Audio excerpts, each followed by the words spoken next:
Good morning, Adrian. Oh, more people coming in. Right. Morning, Candice. Thanks for joining. Morning, Martin. Thanks for joining. If you've just joined, if you could mute, please, that'd be great. Okay. Welcome, everyone, to this week's Coffee Morning with Pension Playpen. And we have the wonderful Tom McPhail here to be asked many questions by our esteemed chairman, Henry Tapper. As usual, we're being recorded, so everybody thumbs up. Bobby, Adrian, Chris, Derek, thumbs up, we're being recorded. And in the usual fashion, this is going to be in conversation with Tom. So if you want to ask any questions, please raise a hand. And we will also open up the chat room for any questions or any links to any amazing sites that you can think of. So there we are. Morning, JQ. Thanks for joining. And if you could mute, please, that'd be great. Morning, Podreg.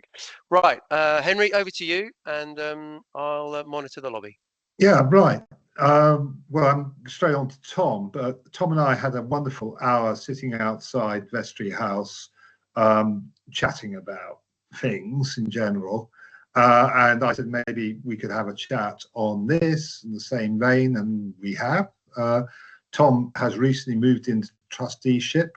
We're not going to go into a great deal of detail about who with and all that stuff because it's all confidential. We'd like to be polite to his sponsor, but we're delighted, that Tom can explain what it's like moving from being what is effectively being a commentator to being a trustee, which is that's my first question, really, Tom. How are you finding it? You're still on. Idiot, first idiot of the day. Yeah. So my excuse is I didn't get home till after midnight last night. We drove from south of Paris back here last night, so it was a bit of a long day. So I'm still slightly frazzled. So that's my excuse for anything that might untoward that might happen in the next hour. Look,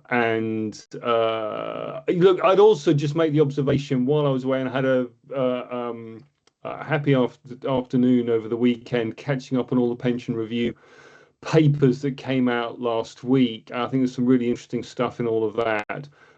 And honestly, that's probably a lot more interesting than any reflections I might have about the world of trusteeship. So I hope we can. Yeah, will you answer the question though, please? Can you answer the question? How is it for you as a trustee?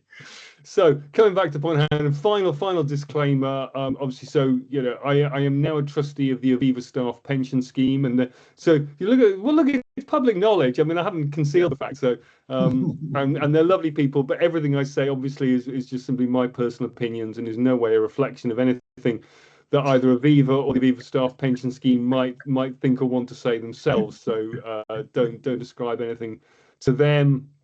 And obviously, I don't want to betray any confidences from any of the trustee meetings. So let's just get all that out of the way.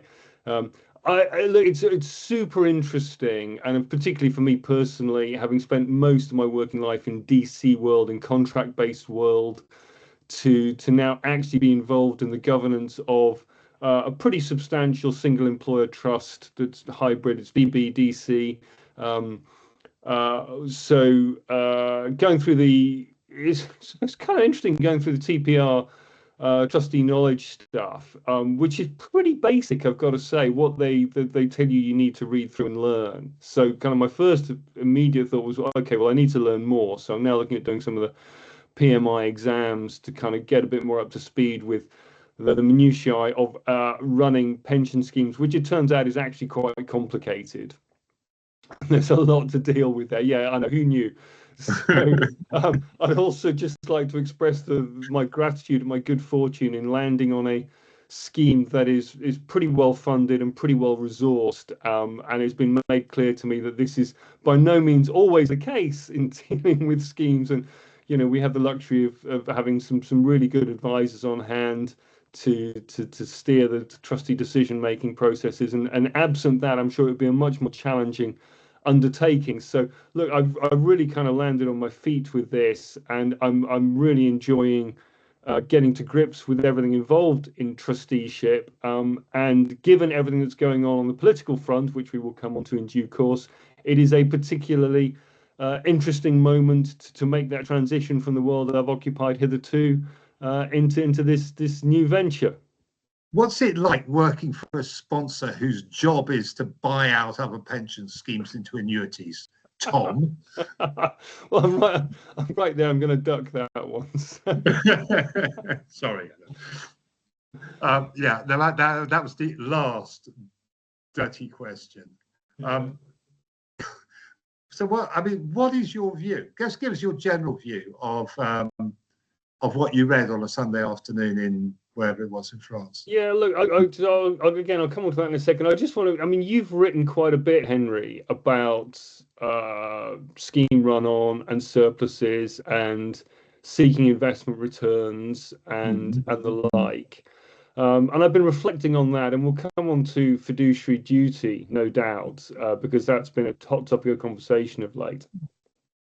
But I've read your blogs, and I kind of get the argument about return-seeking assets. But what is the job of a trustee? Well, if it's a DB scheme, I'd argue, first principles is to make sure the right people get the right pensions at the right time. Full stop. That's the North Star. That's what we're here to do. And to negotiate with the employer the funding necessary to achieve that. A big part of that equation, and so it's not simple. But that question of should we invest more in return-seeking assets? Well, and I speak personally here, just to reiterate that, not on behalf of Aviva, but if you can buy out and secure those liabilities, why wouldn't you as a trustee, right? That would be my starting point on this. And if you've got the assets to do that and you're fully funded, why would you not do that? So I'll just put that back to you, Henry. Oh, please. That's what my answer to that will be. And that is because as soon as you shove it into an insurance company environment, the pension scheme loses its capacity to grow. And if it loses its capacity to grow, that's the upward capacity to pay bigger pensions or return money to the employer. And we are in a investment business, not in a security business. We're pensions, we're not insurance companies, and we shouldn't be mixing the two up. That's my stupid answer. What do you think? You're an expert now, Tom. Why do you think that we should I'm almost certainly the least expert person on this call, so I am again there's loads of people on this call. Hands up, anyone. Come on. Look, I'm also, I'm a member nominated trustee rather than a professional trustee. At this point, I'm interested in doing the qualifications. So, but look, that's not I would argue that is not the job of a trustee. The trustee is to make sure the pensions get paid. And if you've got a low risk way of achieving that, why would you not do that? Well, and your point about returning surplus to employers or economic growth or any of those other secondary considerations, that's not, there's that question, does it make the boat go faster, right? So what are we trying to achieve here? What is our North Star? We're trying to make sure the pensions get paid. And with a defined benefit scheme, it's quite straightforward. You know what the liability is at the point of crystallization, right? So you know what you're aiming for. If you can deliver that with certainty, why would you not do that? Here's a great comment, which has come in from Peter Cameron Brown, who is a chairman of trustees, in case you didn't know, Tom. And he says, why should you buy out or buy in rather than just purchase a bond portfolio matching the liability profile? There's a good starting point. Do we need insurance companies? Really? Yeah, no, I wouldn't disagree with that. But it's about, you're achieving the same end by a slightly different means, but it's still matching your assets against your liabilities and minimizing the risk of failure to deliver those pensions that are required. So I appreciate there are differences in how you achieve that, but essentially it's a similar answer to the same question, but your investment strategy is not one of investing in high return seeking assets. Okay, so there's quite a lot in that pensions investment review about investing in aggressively speculative stocks, you would say. I would say growth portfolios. Who's right? Who's wrong? Well, and that's what. So I think it's interesting the way. Should we? Is that John with his hand up? Have we got John? I can't Yeah, see. I was going to pick up on the bond portfolio versus the Right, insurance. okay. Yeah. Very quickly, they're very different. They're not the same. A bond portfolio is like a pile of bricks, and the portfolio that an insurer would construct is like a pile of bricks with mortar. One is a structure, one is ready to be structured. And that portfolio that the insurers construct use a lot more interesting assets than typically pension funds do, including illiquid. And secondly, they have to survive 3 shocks a day. It's like a wall being hit with a sledgehammer. They're not the same. They generally aren't the same. A lot of people in the asset management world talk of them as the same, and you typically can't get the same yield for all sorts of reasons, not least because if you need leverage protection, the collateral that the banks want for leverage is typically liquid, i.e. cash or gilts, whereas the insurers have got capital and they can put up bonds instead. So they're not the same, is all I'm saying. And it's wrong to, there's similarities, but it's wrong to do that, to say that without doing the maths, is all I'm saying. Okay, I will for once give way to you on this one, John. You are, of course, right.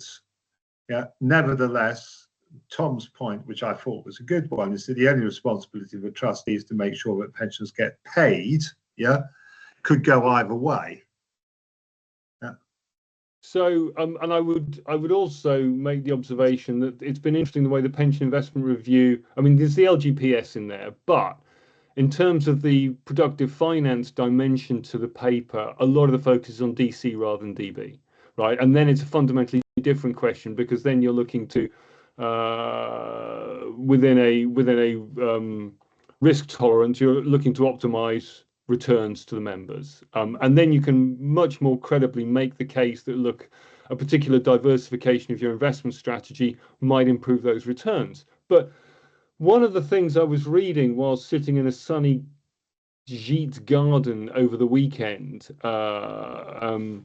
was the Government Actuaries Department paper that was published, I think, towards the end of last year, which explored a lot of these questions around the question of pension scheme consolidation and the potential benefits of doing that. And I mean, I've got, I guess, 2 issues here.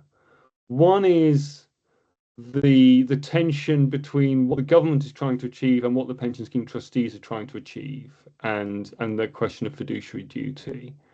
And then the other one is the question of whether they've actually really credibly made the case that everything they're trying to do around consolidation and around productive finance is provably going to improve returns for the members. Now, and I came at this from the starting point. If you'd asked me a year ago, I'd have said, yeah, you know, we have a massively fragmented pensions industry here in the UK.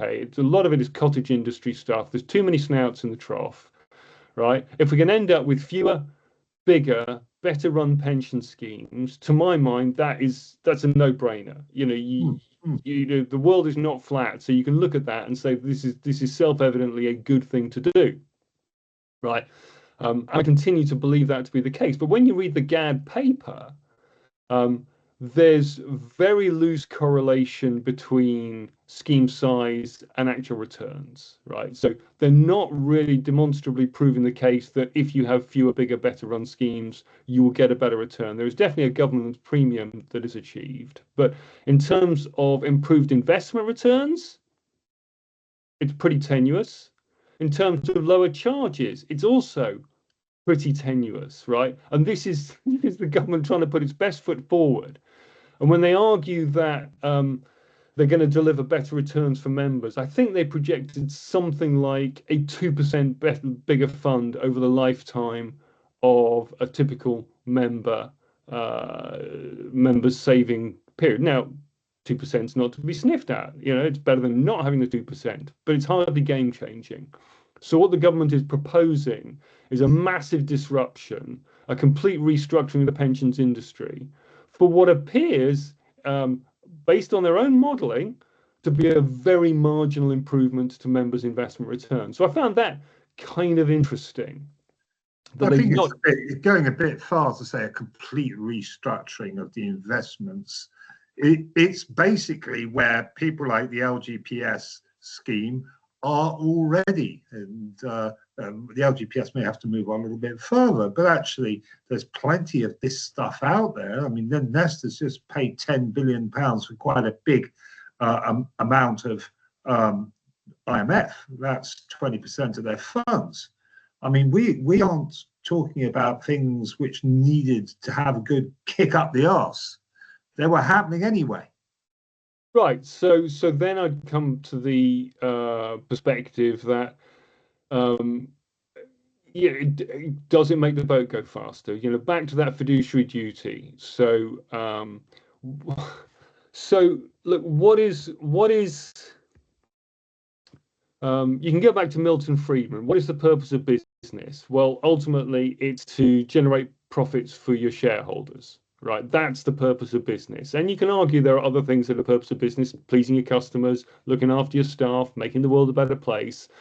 But I would argue these are secondary order considerations. Then, what is the purpose of a politician, right? Well, an MP, it's to serve their constituents. If they're asked to form a government, sorry, we've got a question. Should we? Barry's got an intervention. Barry in a second, and we've also got an excellent comment from Derek Scott and now one from Adrian. Do have a look, but let's go on to Barry in his muse-like state. How are you? I'm fine, thank you. I hope you're well as well. Cool. It's less of a question and more of a comment. Henry, you made the comparison with LGPS, and I'm not sure that's a good comparison to make. LGPS. Why not?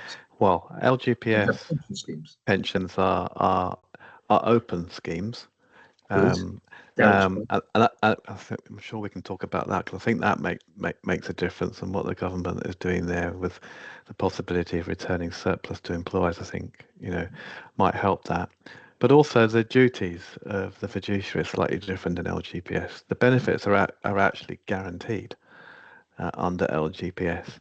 And come what may, the benefits will be paid. So I think LGPS can actually afford to take far more risk and therefore benefit from growth than perhaps a private sector scheme with their trustee duties can do.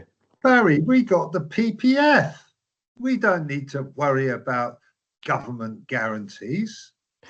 Well, technically, you haven't got the PPF. You're not allowed to take that into account in your investment strategy. No, I'm not saying that's right, but that is the position at the moment. How do you feel about that, Tom? Which aspect of that? Well, the fact that you haven't got a guarantee from the government that they'll bail you out, but you have got the PPF, which is a guarantee from other schemes. Do you not feel that gives you a little bit more confidence about investing than you would have had if you didn't have it? I certainly don't think we should behave as if we can rely on that guarantee. No. So whilst it does exist and we can't pretend that it doesn't, as a trustee, if you start investing, I think, my opinion, if you start investing in a manner that is more reckless as a consequence, then I don't think that's a good road to go down. Yeah. You'd be in the jug very quickly if you behaved as if you were actually trying to speculate with your pensions money. But look, this comes back to the point I was going to make, that the politicians and the trustees have divergent obligations and goals in mind, right? So Torsten and Rachel Reeves, they've been asked to form a government, and the purpose of the government is to oversee the functioning of the state, and then also, probably as a second order consideration, to get re-elected and to deliver on their manifesto promises and so on. But that is very different to the purpose of the trustees, which is to optimize the pension benefits for their members. And this question of productive finance and fiduciary duty, the trustees, I would argue, should be able to look at an investment question without having to worry about whether it's going to make the economy grow. Torsten Bell's job might be to make the economy grow, but that is not the job of trustees. The job of trustees is to optimize returns for their members, risk-adjusted returns for their members. And I worry that there is now that mandation element of the pensions bill. And I was listening to, as we drove home from France yesterday, I was listening to Darren and Nico discussing this, and Nico invoked Chekhov's gun, right, which is, I thought, a really good way to discuss this. And there's that line from Chekhov: if there's a gun on the wall, then it should in a play, then it should be used before the second act is complete. I think was what he originally said, and Nico said something similar, right? If the mandation clause exists in the bill, sooner or later it will get used, right? I'm kind of uncomfortable about where we've ended up with the government. Now has got a big stick in its hand, and I've not been privy to any of the conversations that have gone on between the pensions industry, including Aviva. So a lot of large pension providers have said, yeah, we're happy to sign up to the Mansion House. Is this the Accord or the Compact? It's the Accord, isn't it? Which is much better than last year's Compact. Much better. They all amount to the same thing. Yeah. So the industry's been happy to say yes, but I've noticed some of the commentators have also said, provided it doesn't conflict with our fiduciary duty. Well, I don't see how sooner or later that conflict isn't going to arise, and I'm not sure how it's going to get resolved. But I'm uncomfortable that the mandation thing is in there to start with. It's really interesting. Some great comments while you've been talking, Tom and Barry. One of them from some character called Elspeth, who we happen to know is Con, right? And Elspeth is saying that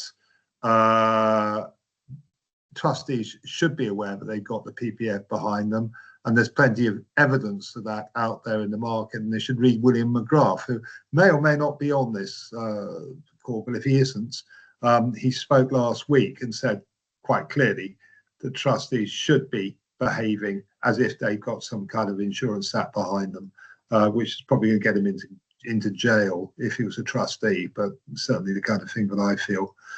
Barry feels differently from that, I know. It'd be very interesting. And I noticed a comments from Bobby Ridaway saying that basically we should be seeing a whole load of schemes opening up. We don't talk about DB as if it's a done deal. Do you want to say something, Bobby? I mean, you're never short of something to say. Do you want to actually say something, or are you happy for me just to point people towards your comment? No, it's just that every time we have a discussion about DB, everyone's talking as if they're all going away. And like me and Peter know that there's quite a few schemes that could reopen, and then some of that's coming through.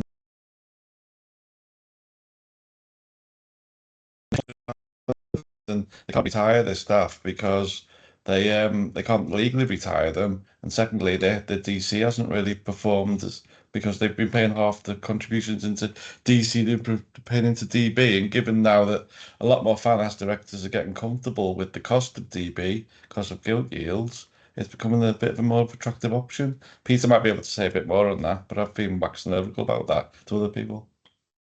At the risk of dumbing Tom, I can't help agree with you that we're seeing more bigger schemes saying they're going to stay open than anyone imagined.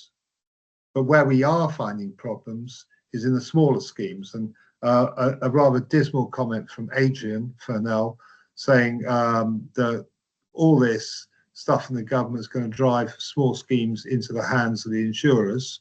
Oh, I don't know if that's dismal. Maybe that's good news if you're an insurance company. Do you think that that's basically the case, Tom? Do you see this as the nail in the, or do you think there are other places that small schemes could go other than the insurance company? People had the PPF up as a candidate. They have super funds out there, or they would have if there were them. There might be in the future. Goodness knows. What's your thinking about? Yeah. So I think the super funds is potentially a really interesting solution for some of those smaller schemes. And to Bobby's point around open schemes, yeah, look, I agree with you. If employers are comfortable to sign up to that continuing accrual of new liabilities, great. And yeah, that definitely changes the equation with regards to the investment strategies of the scheme, right? So that's a whole different story. But that's predicated on an employer being willing to sign up to that ongoing liability. And you know, I don't see many employers doing that right now. Yeah, go on, Bobby. Yeah, just one other point I wanted to make, and this has come from going around the country speaking to all these medium-sized consultancies that look after like 100 or 150 of these so-called small schemes that everyone says should consolidate. And I'm talking like to senior consultants, senior actuaries in these places, and they've got like portfolios of 10, 15 really well-run pension schemes for really well-known local companies that are doing a really good job. And they kept get all the conversation to me seemed to be driven by the big companies looking for deals like buyouts and stuff, the big consultants looking for the massive schemes, the big massive trusts. Nobody really from those small schemes and those small consultancies has the time or the opportunity to put a big voice out there. So this notion that all those small schemes are not well governed is just completely false. I'm sure that Peter would agree with you, and many would. I mean, you know, I worked for First Actuarial. I know, but there are a lot of very well run small schemes in their portfolio, Bobby. So thank you for that. Nonetheless, we were quoted the other day by a unnamed, but I know its name, pension scheme. The cost of £300 per member to get them onto the pension dashboard. I mean, if you're looking at those kind of admin costs for small schemes, and then look at all the costs which they have to pay in terms of meeting their regulatory requirements, is it going to be practical for them to stay as schemes on their own going forward? What do you think, Tom? I'm not in a position to comment on that, Henry. So, because I mean, people like Bobby are an awful lot closer to the admin costs of those small schemes than I am. So I'm going to pass on that one. I noticed Peter's got his hand up. Peter? Oh, is that Peter Cameron Brown? Oh, off you go, Peter. I'm sorry, I can't see Right, your hand. yes, sorry, I was just picking up on those points. Yeah. I would repeat. But the point I was going to make is that the smaller employers with a DB pension scheme are in a better position to get the benefit of DB pension scheme, albeit subject to the additional administration costs, than a larger employer. And one of the most fundamental problems we've got is that in market terms, a DB pension scheme is, irrespective of its funding position, is seen as a liability on the company, that the promise there. And what we've not yet seen, and which I hope will emerge in due course, is that a pension scheme in surplus is an asset reported in the company's accounts as in the balance sheet, and should be viewed as an asset and makes the company more valuable than one that doesn't have a pension scheme asset. So DC contributions are effectively dead money to the company, and so they should be minimised. So that's my particular view on that, and that's in discussion with a number of smaller employers. Thank you very much, Peter. That's great. There is a comment from Porrig, and Porrig, I'd love to. You make your point very clearly about what the duty of the pensions minister is, and perhaps you can make your point verbally for those who don't get into the chat box. Yeah, my point was in response to what Tom said is that Torsten Bell's job is not to boost or boost growth in the economy. That's not his job. Well, to be fair, Okay. Porrig, my first comment was, I mean, A, is to serve its constituents, and then B, if asked to form the government, is to oversee the governance of the machinery of civil services, to provide expanding on it now, is to provide the executive board that oversees the running of the state at an executive and non-executive level. That is then interpreted by some politicians as, well, in order to achieve that effectively, we need to make the economy grow, and clearly they've interpreted that. But I would argue that's a second order consideration in achievement of their primary objective, which is to oversee the management of the civil service and the state. Yeah, that's fair. That's a fair point. I was just making the point myself, but there's a bit too much bloody interpretation going on lately. If you think that this and the previous government bypassing the House in order to launch their various different projects. But anyway, I rest there. I mean, I was just only raising the point that I don't think Torsten Bell's job is to grow the economy. Thank you. Yeah, I mean, and then separately, right? I would also argue that, I mean, look, this successive governments have run deficits, right? We had a surplus around the late 90s, early 2000s. We had a surplus in the late 80s, but basically every government's been running a deficit. We talk about austerity, the 2010 to 2015 years, we were still running a deficit, right? So that you know, I mean, basically governments are lying to us about how well they're doing their job. So I have underlying all of this, and I think this is relevant to this conversation. There is this fundamental problem. Matthew Said wrote about this quite well in the Times at the weekend. You know, we're just stealing our children's futures by constantly borrowing more money and running this deficit. And we're now spending more on debt interest than we do on defence and transport combined, right? We can't keep doing this. And there's this misalignment of interests where for politicians, it's always easier to borrow more money. It's always easier to, you know, because the accountability for that happens on someone else's watch. So we're constantly digging this hole. And the reason I mention this now, Poreg, is because I think part of that solution to that problem is, well, I would argue we need a smaller state, but also we do need a growing economy. And so I have sympathy with Rachel Reeves and Torsten Bell that if we don't grow the economy faster, we're all going to end up poorer further down the line. So I'm quite comfortable then interpreting their job description as, well, we need to make the economy grow, right? And this is my point about the conflict between what the politician's job is and what the trustee's job is.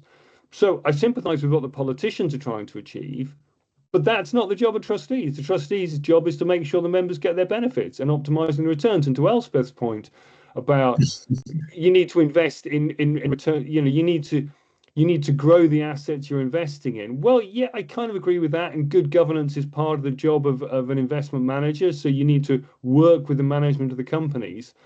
But it's also interesting, I come back to that GAD paper, that funds that have gone overweight in the UK in the last 5 years have underperformed, right? So if you're looking at it from a where should I invest my money point of view, logically you'd have been better off investing outside the UK.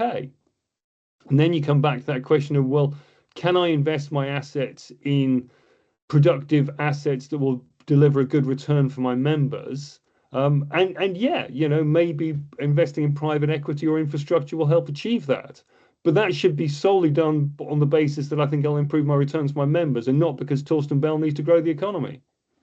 So lots of hands up. The strong returns from overseas equities, otherwise known as America, have been very much down to a very strong American dollar, as well as a strong American economy. I'm not quite sure we feel that way right now, Tom. What do you think about the future for UK economy relative to American economy going forward? And I don't ask you to say that as a trustee, I say that as Tom McPhail.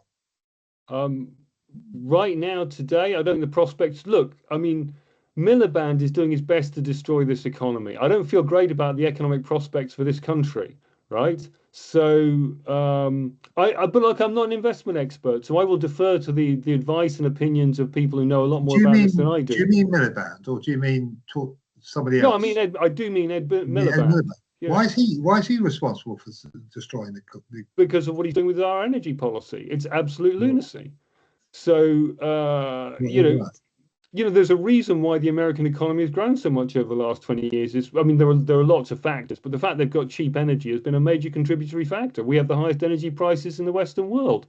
You know, how can you grow an economy and drive the growth of industry with such high energy prices? It's absolute madness. We had a very good lady on a couple of weeks ago called Amelia Henning, who was talking about bringing geothermal energy in from America, from Iceland, yeah, and so on. The difficulty seems to be that good ideas like this don't seem to get much in the way of funding in this country because we don't have any investment money, any capital. Great comment in the FT over the weekend about the fact that we simply don't invest enough in equities, and especially in the kind of equities which we need to power up the country. Right, and so I really sympathise with what was in the investment review papers around using the British Business Bank and trying to effectively act as a matchmaker between the enterprises that can grow and the investment capital that pension funds have to try and make that happen. Right. To me, that is a good element of that investment review. Right. Simply saying you must invest X% of your assets into this type of asset, to me, is not the right way to go. And governments don't create businesses, they don't create enterprises, but what they can do is clear the runway to help those enterprises go and make sure that when those enterprises need the investment capital, the funders are there and available to invest in them. But it should be more demand side and less supply side. And I think part of the problem with this government is they look at everything as a supply side problem. Anyway, look, there's lots of hands up, so I'm going to stop there for a moment. I'm going to ask Chris when I come to Con, aka Elspeth. Right, Chris, you're on. Thanks, Henry. This has been troubling me for a little while, and I think it troubled you on one of your blogs about 3 or 4 months ago. We're treating surplus as if it's sort of cash in the bank, money set aside. Shouldn't we use some of that to put into infrastructure and other wonderful growth areas? Where in fact it's not, is it? It's actually at any point in time just an accounting stroke actuarial value determined by the market value of your portfolio. Is that less or more than the value of your liabilities? And we don't actually have a settled position on how we value the liabilities. Okay. So it's ephemeral, isn't it, essentially? Ephemeral. That's the word we were using. Well, that's, I think, been picked up by Con. Have you got a comment on that, Tom? No, I mean, so one of the things I've been getting my head around in recent months is the various ways in which you can try and put a number on those liabilities. Luckily, we have some very big brains and some very clever actuaries who can help us answer that question. Some of whom are on this call. I've done a bloody good job over the last 20 years, haven't they? Oh, yeah. Right, Con. I just wanted to make the point. The investment in the UK, the reason returns have been so small in the UK has been that the UK has been underinvesting for decades. We see it classically in the water industry, but we see it all over the place.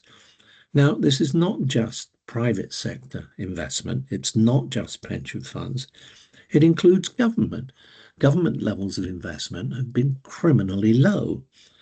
Now, it's all well and good to say my concern is with paying the pensions, but your gilts are not going to get paid unless there is growth.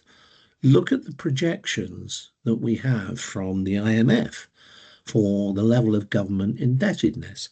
It's going to be rising by 2030 to being government activity taxes are in excess of 50% of output, even higher. If we do not have a focus on investment and growth, then we are not doing the best that we can. And that will apply equally to insurance companies as it does to the investment portfolios of DB schemes. Probably your best hope with a DB scheme, which is de-risked, is that all of your members die before the reality hits. Oh, that's harsh. I thought we were at 96% of GDP in terms of debt right now, Con. Is that not the case? It's around yes, 100%. government debt is 96% of GDP. Actually, if you include local authority and lots of the other agencies, it's around 120. Government has a way of keeping debt off the books to the extent they possibly can. But you're looking at 150% indebtedness. You're looking at debt service that probably runs between 5 and 8% of GDP. It's potentially a real mess. And we are not alone in that. The French are in a similar position. And the US seem now, under this latest big, beautiful bill, intent on getting there in record time. Yeah, sorry. We have to consider the growth of the economy if we are going to make longer term promises. Or, of course, we can all fail and everyone's fucked. Oh, technical term. Delete that word, please. Sooner or later, we'll get an AI type bot who'll be able to wipe you out, Elspeth. Right. Tom. Yeah, no, I absolutely agree with Con on that. And I mean, there's kind of so yeah, yes, we need economic growth, and yes, we're not doing the things we need to achieve economic growth. The problem is that the things you need to do to achieve economic growth are not things politicians naturally want to do, like reducing borrowing, shrinking the state, cutting the welfare bill.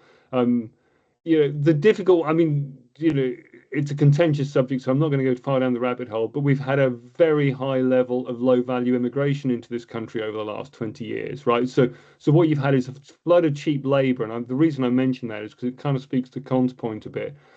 If you've got a ready supply of cheap labor, right, it can make more sense to use that than to invest capital and to increase the value of your business, right? Because you can just keep using cheap labor. And anyone who doubts that, look at the number of Deliveroo drivers zooming around the streets, knocking Henry off his bicycle and the like. I mean, does anyone struggle to buy a cup of coffee when they're out and about? Do we have enough coffee shops in this country? It's like this is not a good investment of our capital. So politically, it's very difficult to address those kind of problems. I mean, look at Liz Kendall wrestling with the welfare bill at the moment. We need to get the welfare bill down. We need to get more people off welfare and into work. But that's not an easy thing for politicians to do. So they tend to gravitate towards the easier solutions, right? So I absolutely agree with Con and his technical analysis of the state of our position, pithily delivered. Without economic growth, we're all in a whole load of trouble. And so I come back to the point, I've sympathised with what Torsten Bell and Rachel Reeves are trying to do, but it is also trustees' job to look after their members' interests, and that's it. And it's not trustees' job to grow the economy. Okay, I'm going to draw a line under here because I did have on a whole list of questions I was supposed to ask you, and of course we haven't got through any of them. But I did want to ask you about your views about where we are with DC. DC is where you come from, Tom. I mean, Hargreaves Lansdowne losing their chief executive, losing half their IGC. I mean, clearly, it looks to me a tough place to be right now, DC, especially contract-based DC. What do you reckon? Right. Well, look, I've been really enjoying working with Kevin Hollister and Philip Hodges on Guide and the work around decumulation, which I think is a really interesting work. Yeah, absolutely. And look, that's GFM, yeah. Right. So that's something that's not featured in any of the discussions around the pensions bill and the output last week, but will be in the pensions bill, that question of default accumulation. And again, not wearing my trustee hat, but I've just been really interested in the way post-pension freedoms. I'm really delighted the government's looking at default accumulation, because this idea that you can just hand your members a bag of money and say, right, there you go, don't spend it all at once, is just bonkers, right? And so I sympathise with what I sympathise with what they're trying to achieve there. I sympathise with the idea of the CDC. I'm really interested in the concessions they've made in the pension review to CDC, that there's no scale requirement imposed for CDC. They kind of let CDC off the hook a bit there because they recognise CDC potentially could be a really important part of that solution going forward. So I think the shift in focus to socializing investment and longevity risks through CDC, or default decumulation, and things like the work that Guide has been doing to provide value to the member right through their lifetime, rather than simply to the point of retirement, is the critical next development for DC pensions, right? So everything we talked around the investment strategy and all of that, I'm not going to relitigate any of that. That's interesting, right? For me, the really interesting bit going forwards is how we do the second half of that membership, the post-retirement bit, the transition through and into retirement, and how we manage all the issues that emerge as people get older, and you wrestle with cognitive decline and that kind of thing. So that I think is the next really interesting challenge for the DC work.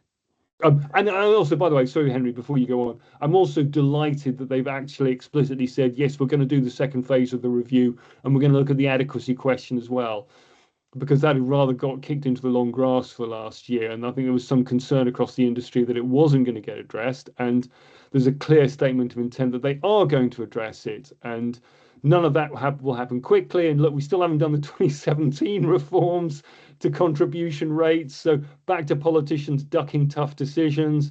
But at least they've got a clear statement of intent that they're going to look again at adequacy. And then we'll get into the realms of things like declining home ownership rates and what we do with people arriving in retirement without their own property. Huge challenges ahead. Thank you. I did notice Kevin making a point 8 minutes ago, 9 minutes now, 10 minutes. Kevin, do you want to actually make your point, or do you want me to make it for you? No, I mean, sorry. Yeah, I was just making a point. I mean, I've kind of been listening to Tom, and I thought he made some really good points about the burden falling on younger people and so forth. Obviously, if you borrow now, it's the younger people who have got to pay that. I mean, there's a huge demographic issue, it seems, in the UK. We don't have, we're not having children enough to meet the replacement ratio. It's quite far short of that. So, naturally, there would be a decline. But if you start to shift the burden more onto young people as well, I don't think people start to factor in that, more and more, I suppose, of I think you might get a brain drain in younger people emigrating elsewhere where they don't have to, potentially support that burden. And it could, it could contribute or speed up those kind of demographic issues effectively. I'm not going to get into the politics of immigration and so forth because it's such a sort of thorny subject. But immigration aside, looking at that kind of UK replacement birth rate and then the potential speeding up of those demographic issues if people do decide to emigrate, they don't have that burden, could be a massive factor for the UK going forward, I think. That's interesting. Just while you're on the line, are you feeling threatened? Is your business model threatened by defaults, or do you feel that we're going to see more people going down the guidance route and using Guide as a means of doing so? I know what you're asking. Yeah. I mean, I suppose I mean, looking at the big kind of picture, I agree with what Tom was saying. People, I mean, I've always kind of said I think that accumulation is easy and decumulation is hard. That's kind of a bit simplistic, but I can't see how people take at the point. We're just talking about DC here, but at the point that they do need to start to decumulate, that issue of right, well, here's your pot, get on with it, don't spend it all at once, like Tom said, is a bit of a that doesn't seem the best way forward or what is going to get the best outcomes for people. One of the things that I always find is interesting is some trustees have said to me, I think Guide might be a little bit too complex for our users to use or for our members to use. And my kind of response to that is if you're not if you're incapable of using Guide or any tool like it to effectively manage your withdrawal rate and build a sustainable plan, keep it on track over time, then execution only drawdown just simply isn't for you. You should be buying an annuity or some other kind of guaranteed income for life, or you should be getting advice. If you can't, you're going to have to manage this for 20, 25 years, maybe even more in retirement. And if you can't use tools like ours, and there's other tools available to manage that, then effectively, I do think schemes need to consider, or defaults need to consider, is that the right optimal choice for that person? Are they better off with some kind of guaranteed income, or almost being not forced to, but being pushed down an advised route? Well, how about the word pension?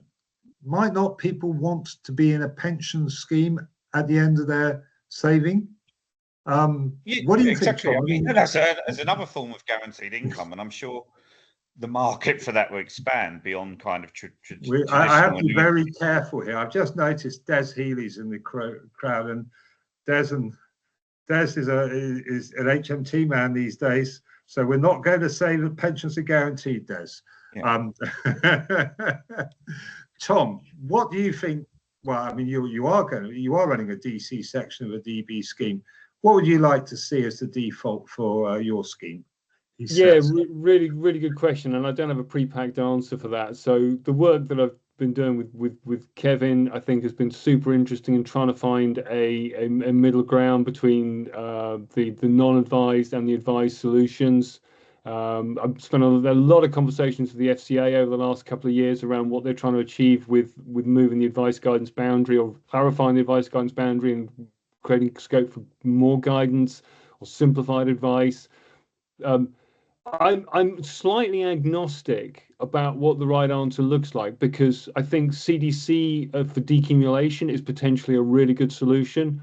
I think what Kevin's done with Guide is a really good solution. I think there are other ways to skin the cat with feeding members through a guidance process that leads them towards a decision making that they can feel comfortable with. That might just be, I don't understand this. Right, you need to buy an annuity, or mix the two, or flex now, fix later, or whatever that solution is. But one thing that I find I'm still pretty uncomfortable with, and I think about conversations I've had with in Caxton House over the last year or so, is this idea that you can just, and maybe CDC is the exception to this, but the idea that you can just pick someone up and put them in a default solution, which is irreversible, I find is potentially problematic. And so if as a trustee you just said, well, look, we can't get you to engage, can't get you to think about what you're doing, we're just going to buy an annuity for you, that sounds like a recipe for disappointment to me. So I feel like for me the default solution has to be a default process and a default interaction with the member that leads them to a solution they're comfortable with, rather than just saying, well, I can't get you to engage on this, so I'm just going to give you a solution and start paying you an income. I would like to see something called CDC Plus, which is basically rather similar to what Nest talk about when we have Paul Todd, who's coming along in a couple of weeks' time, explaining how he would like Nest to end up. He's sort of talking about shared ambition. Sounds a bit like a very low level of DB with quite a lot of CDC on top. Whoa! And you've got 14 million people in that kind of scheme, then you're in a very different world, aren't you? Fantastic. I don't know if anyone else wants to jump in, or can I throw it back to you, Tom? Yeah, let's throw it back to you, Tom. Yeah, I mean, fine. So this is back to, this is another argument for scale, and for creating bigger schemes. And look, I'm conscious of time. Something else I wanted to call out from the papers I was reading over the weekend was the proposals around.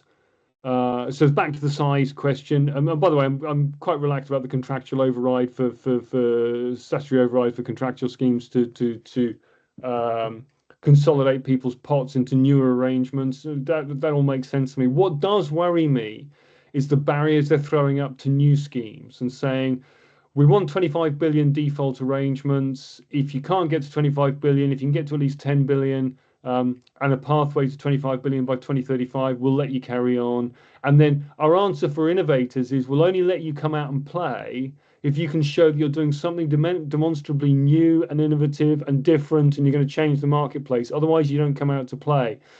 And I worry that that will stifle the market, because as soon as you start putting regulatory gatekeepers in the way of innovation and creativity, you ossify an economy, right? So that to me just looks like fundamentally a bad idea.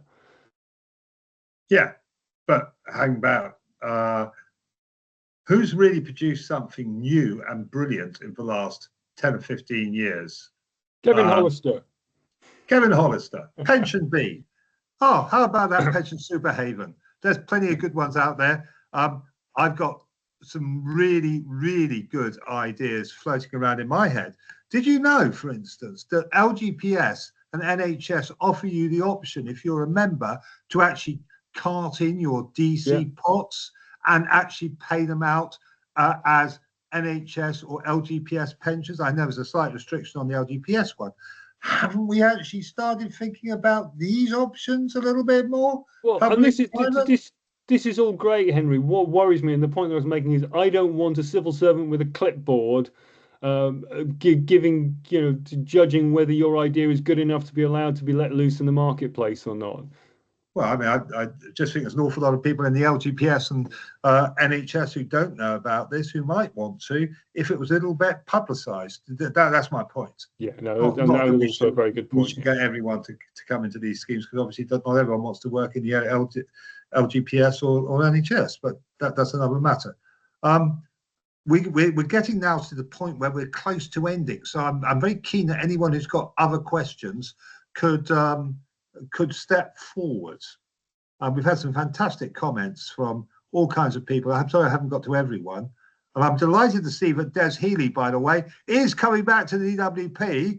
He's only been out to the Treasury on a 1-year loan, and he's coming back, like they all do. He's a good Celtic boy, is Des. So we're delighted to see you back on our side of the fence, Des. Sorry, that's me rabbiting on a bit. Bobby says he's going off because he's got 11:30. Okay, Tom, do you want to wrap up? You've got a minute. Well, thank you, Henry. Thank you for asking me on. I'm delighted to do the session this morning. Loving being a pension scheme trustee. As you can all tell from the last hour, I have a huge amount to learn. It's just still, I'm only a couple of months into this work, but I think it's a fascinating world. I think it's a really interesting time to get involved in this. I'm delighted that the government is moving at speed on the work that it's doing. I think there is some really positive work in there. There's some stuff in there that I think is frankly bonkers, but then that's what you get with politicians. And it's just a really interesting time to do all of this. And I think I'm delighted that we have the pensions playpen to discuss these matters in, and I will stop there. I'll tell you one thing I am a bit disappointed in. We haven't had a single female voice this morning. And well, that's we had Elspeth on the chat, but that's about as close as we got. Elspeth, Des has sent you good luck, by the way. We haven't got an awful lot of women on this call, let it be said.